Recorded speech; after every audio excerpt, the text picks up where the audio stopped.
Good afternoon, everyone. Thank you for coming back from that delicious lunch to back into work. If these are Spark talks that are being given this afternoon, are there any intellectual property lawyers here in the audience today? If there are, I need to point out on behalf of PillNet that these are definitely nothing like a TED talk. Spark talks provoke the imagination, they inspire innovation, and they change attitudes towards public interest law and the role of pro bono through short but stimulating presentations. So absolutely nothing like a TED talk.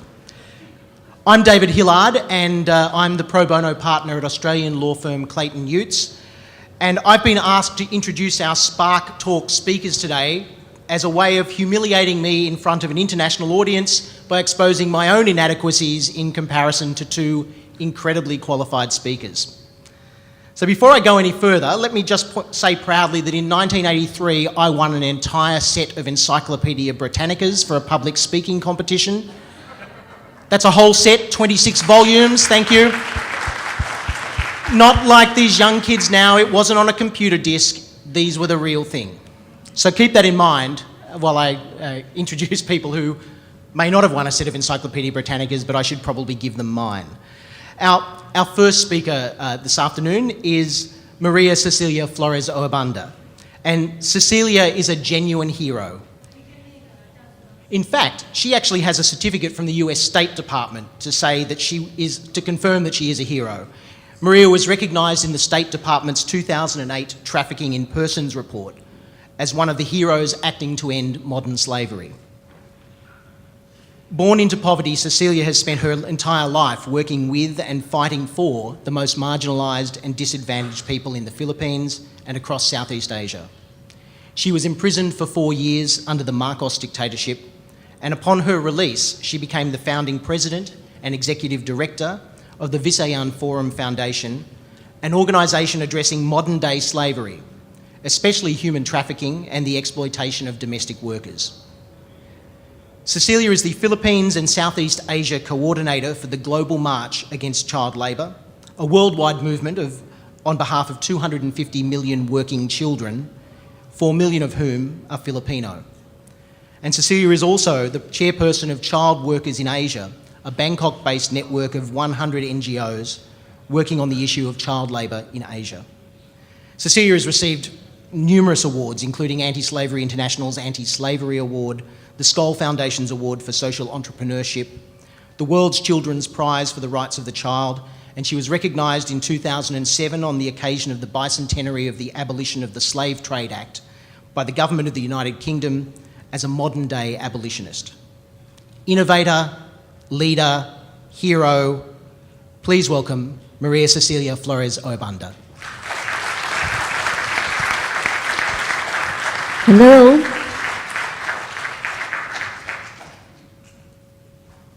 It's like I'm walking like a Miss Universe. Well, thank you very much for that introduction. Every time that I hear all those, introduction, it feels me nervous. Anyway, thank you for having me here, and it is really my honor to be standing here in front of you, just telling stories of 25 years of experience. Yes, I was in prison. I spent in prison for 4 years, and it's not only that I spent in prison, but I spent in prison with my family, my husband and my 2 children. So I have 1 girl and 1 boy who lived with me in prison for 4 years. It's because I'm a freedom fighter, fighting against the dictator, and I'm one of the most hard-headed mother in the Philippines during that time. So that brings us trouble. I have to give up my eldest son, who is not the only one who are not in prison, because I don't want him to join me in prison with other children. And it separated us for 12 years. But as of now, we are all happy together. The time I speak about prison, I, I want to tell you that it is really difficult. Who among you had been in prison? Anybody? It's dark. It's very hot.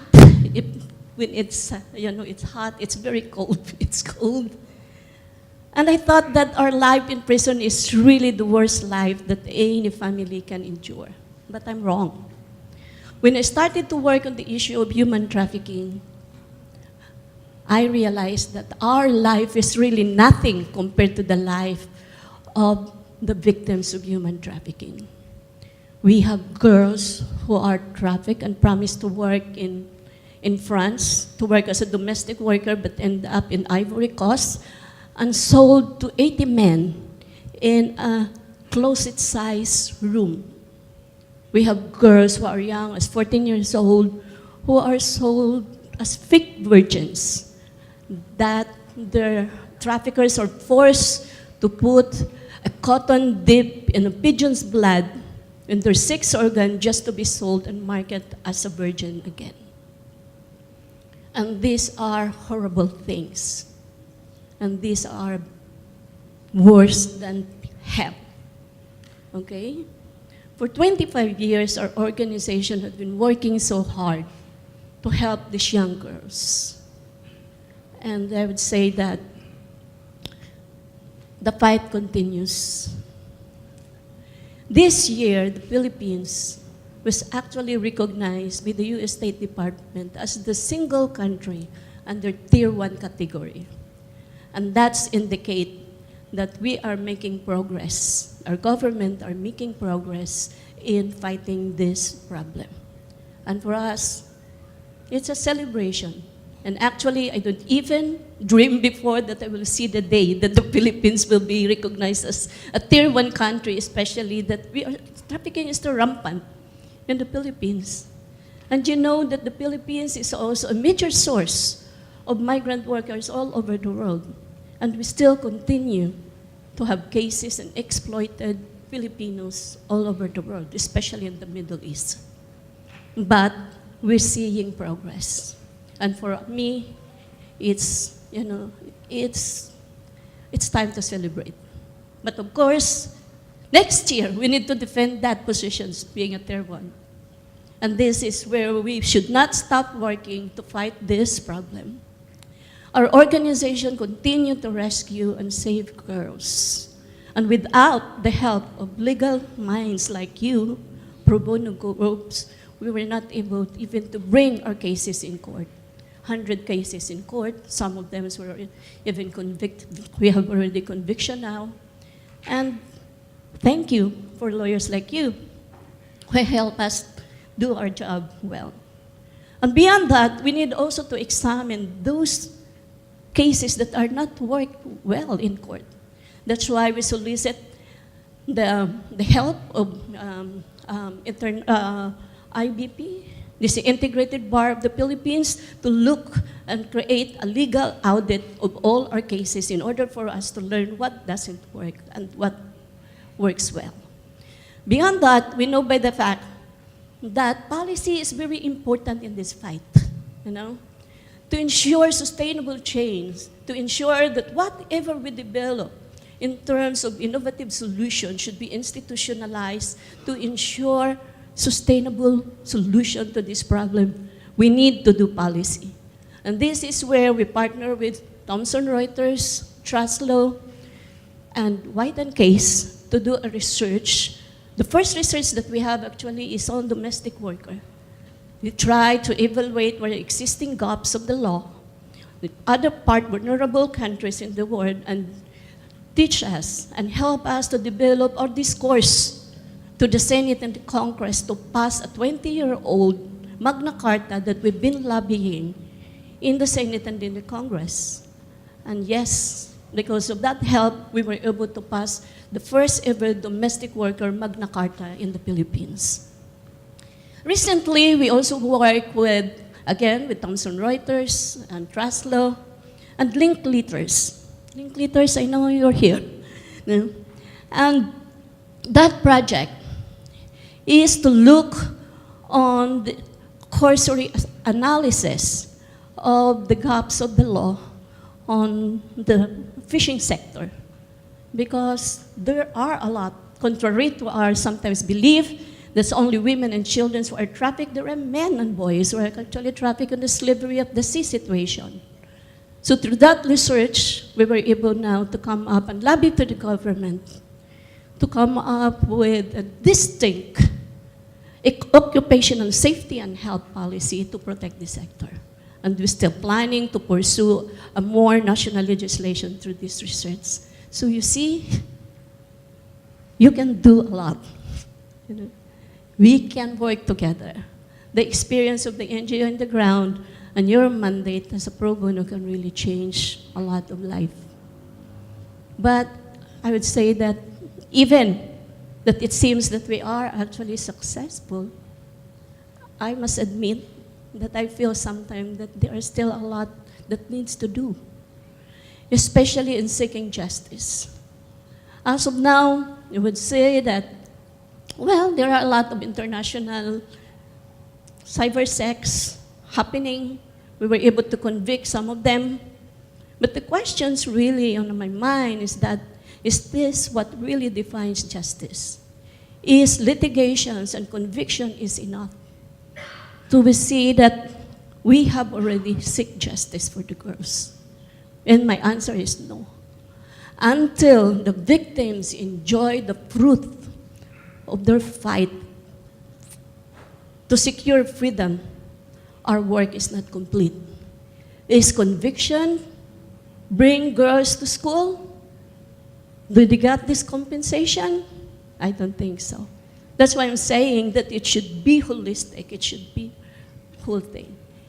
3 years ago, I was featured in the CNN Freedom Project. Our partnership with boxer Manny Pacquiao. They follow me for 2 years, and they come up with a 2-hour documentary called The Fighters.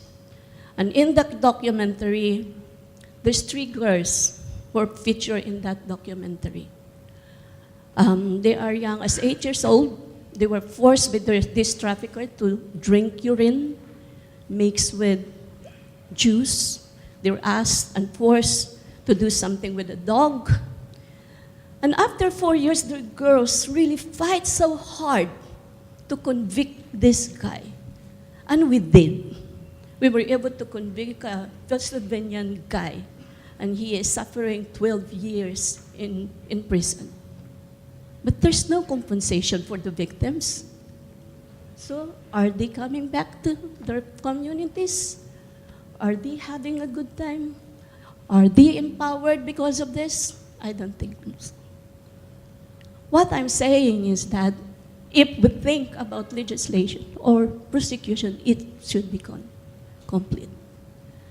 Under our care now is a group of girls that we just rescued. This is really shocks me because the youngest of this group is 1-year-old baby sold to cyber sex. We have a 5-year-old who is already lacerated, a 6-year-old boy, and it really breaks my heart to see them suffer. While we are fighting so hard now to put the traffickers, Filipino traffickers in jail, we have continuing trials as of now. Recently, we were able to discover, and they are recently disclosed, that in fact there are hundreds of men in the internet and physically abuse them. And now we are starting to track these pedophiles. We are trying to track these predators. So we have, I'm sorry to say this, we have Europeans, we have Australians, we have Americans in our list. And I can imagine day and night how we're going to prepare for this case. What I'm saying is that pro bono work, your work, is not about office work.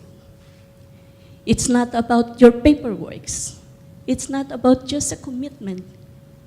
It is changes life. It is changes everything. It is makes our life easier.